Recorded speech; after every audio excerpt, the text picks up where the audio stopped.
Welcome to Seena's corner. എല്ലാവർക്കും നമസ്കാരം. ഇന്ന് വളരെ സിമ്പിളായിട്ടുള്ള ഒരു സ്നാക്ക് റെസിപ്പിയുമായിട്ടാണ് വന്നിട്ടുള്ളത്. Milk toast. ആദ്യം തന്നെ ബ്രെഡ് ഒന്ന് ടോസ്റ്റ് ചെയ്തെടുക്കാം. അതിനായിട്ട് പാൻ വെച്ച് ചൂടായി കഴിഞ്ഞപ്പോൾ അതിലേക്ക് ഒരല്പം ബട്ടർ തടയി കൊടുത്തിട്ട് അതിലേക്ക് ബ്രെഡ് സ്ലൈസ് ചെയ്തത് വെച്ച് കൊടുക്കാം. ഞാനിവിടെ 6 പീസ് ബ്രെഡാണ് എടുത്തിട്ടുള്ളത്. അത് ഒരുമിച്ച് തന്നെ ടോസ്റ്റ് ചെയ്തെടുക്കുകയാണ്. ടോസ്റ്റർ ഉള്ളവർക്ക് അതിനകത്ത് വെച്ചിട്ട് ടോസ്റ്റ് ചെയ്തെടുക്കുകയാണെങ്കിൽ കുറച്ചും കൂടി എളുപ്പമായിരിക്കും.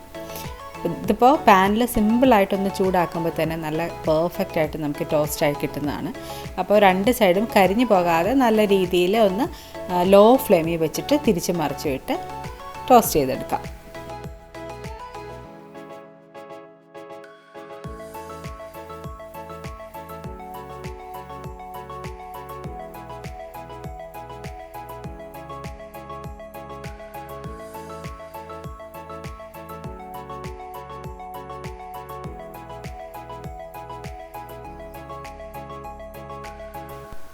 ഇപ്പോൾ എല്ലാ ബ്രെഡ് പീസസും നല്ലതുപോലെ മൊരിഞ്ഞ് കിട്ടിയിട്ടുണ്ട്.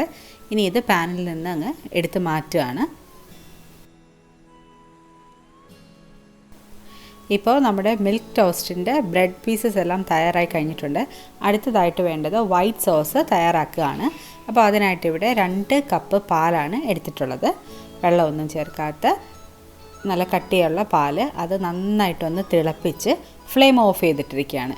ഇനി ഈ ചൂടായിട്ടുള്ള പാലിലേക്ക് 2 ടേബിൾ സ്പൂൺ അളവിലുള്ള ബട്ടർ ചേർത്ത് കൊടുക്കുകയാണ്. അപ്പോൾ ഈ പാലിൻ്റെ ചൂട് കൊണ്ട് പെട്ടെന്ന് തന്നെ ആ ബട്ടർ അങ്ങ് മെൽറ്റ് ആയിക്കോളും. അടുത്തതായിട്ട് ഈ കൂട്ടത്തിൽ ചേർത്ത് കൊടുക്കുന്നത് മൈദയാണ്. 2 ടേബിൾ സ്പൂൺ അളവിലാണ് മൈദ ഞാൻ എടുത്തിട്ടുള്ളത്. അതും ഇതിൻ്റെ കൂട്ടത്തിൽ തന്നെ ഈ ഒരു ചൂട് പാലും ബട്ടറിൻ്റെയും കൂട്ടത്തിൽ ഇട്ട് കൊടുത്ത് നന്നായിട്ടൊന്ന് മിക്സ് ചെയ്തെടുക്കാം. കട്ടകളൊന്നുമില്ലാത്ത രീതിയിൽ നല്ലതുപോലെ ഇത് മിക്സ് ചെയ്തെടുക്കേണ്ടതാണ്. അപ്പോൾ ആവശ്യമെന്നുണ്ടെങ്കിൽ ആദ്യം തന്നെ മൈദ കുറച്ച് പാലിൽ ഒന്ന് കലക്കിയിട്ട് ഇതിലേക്ക് ചേർത്ത് കൊടുക്കാം. എന്ത് തന്നെ ആയാലും കട്ടയില്ലാതെ കലക്കിയെടുക്കുക. ഞാനിതിപ്പോൾ നന്നായിട്ട് മിക്സ് ചെയ്ത് ഒരു അരിപ്പയിലൂടെ അരിച്ച് എടുത്തിട്ടുണ്ട്, കട്ടകളൊന്നും ഇല്ലാതിരിക്കാനായിട്ട്. ഇത്രയായി കഴിഞ്ഞാൽ ഫ്ലെയിം ഓൺ ചെയ്ത് ലോ ഫ്ലെയിമിൽ വെച്ചിട്ട് ഇതൊന്ന് ചൂടാക്കിയെടുക്കാം.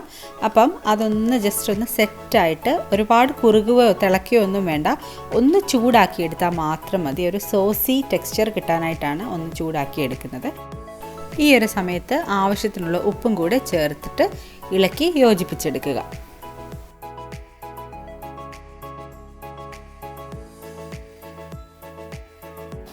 ഇത്രയും ചൂടാക്കിയാൽ മതി. നമ്മുടെ സോസ് ഇപ്പോൾ തയ്യാറായി കഴിഞ്ഞിട്ടുണ്ട്. ഒട്ടും തന്നെ ചൂട് കൂടി പോകാതെ ശ്രദ്ധിക്കണം. ലോ ഫ്ലെയിമിൽ മാത്രമേ വെച്ചേക്കാവുള്ളൂ. ഓൾറെഡി നല്ല ചൂടായിട്ടുള്ള പാലിലേക്കാണ് നമ്മളിതെല്ലാം കൂടെ ചേർത്ത് കൊടുത്തിട്ടുള്ളത്. അതുകൊണ്ട് പ്രത്യേകം ശ്രദ്ധിക്കുക.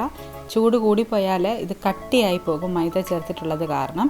അതല്ല എന്നുണ്ടെങ്കിൽ അടിയിൽ കരിഞ്ഞു പിടിക്കാനൊക്കെയുള്ള ചാൻസ് ഉണ്ട്. അപ്പോൾ ഇതൊന്നും ഇല്ലാതെ പെട്ടെന്ന് തന്നെ ഫ്ലെയിം ഓഫ് ചെയ്തിട്ട് ഒന്ന് നല്ലതായിട്ട് ഇളക്കി കൊടുക്കുക.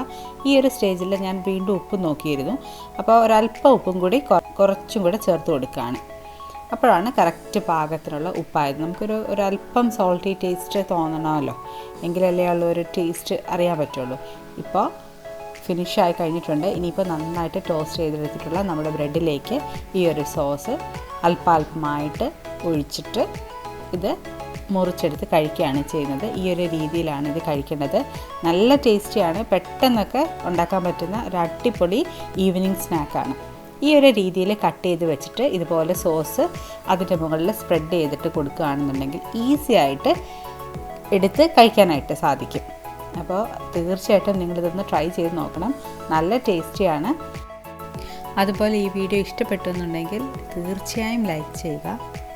എൻ്റെ ഈ ഒരു ചാനൽ ആദ്യമായിട്ട് കാണുന്ന ആരെങ്കിലും ഉണ്ടെങ്കിൽ മറക്കാതെ സബ്സ്ക്രൈബ് ചെയ്യുക. അതോടൊപ്പം ഉള്ള ബെൽ ഐക്കണിൽ ഓൾ ഓപ്ഷൻ കൂടി എനേബിൾ ചെയ്തിടുക. Thank U.